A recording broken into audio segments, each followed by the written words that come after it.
I met her in a bar, my mother-in-law, though she wasn't my mother-in-law yet. I was 27 and waiting tables in the lounge section of a fancy French restaurant, where she happened to be going for a drink with her girlfriends before they went to a Neil Diamond show.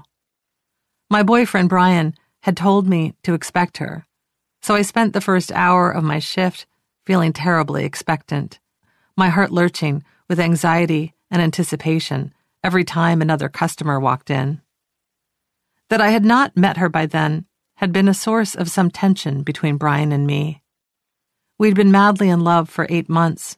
His mother lived in our city, Portland, Oregon, and Brian saw her every week or two, but never, for one reason or another, with me. "You'll meet her soon," he assured me whenever I inquired.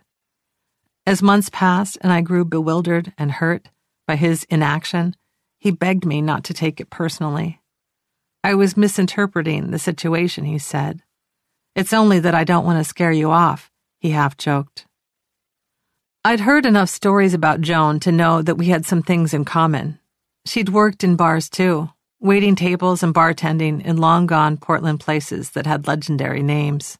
The Congress Hotel, Sydney's, Jade West.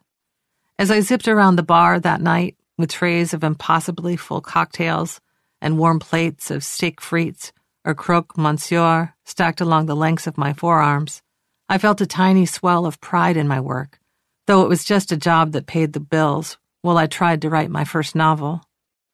I wanted Joan to walk in and see me that way, to see perhaps some of her younger self in me, as I swerved confidently about the place, bare-legged in my mini dress and dance goes.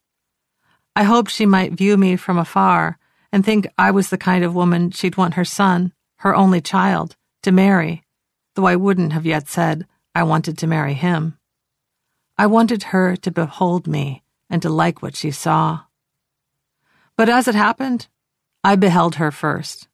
She and her friends arrived while I was in the kitchen picking up an order, and when I returned to the bar, one of my coworkers gestured to a trio of 60-something women sitting in the corner and said, "They're asking for you."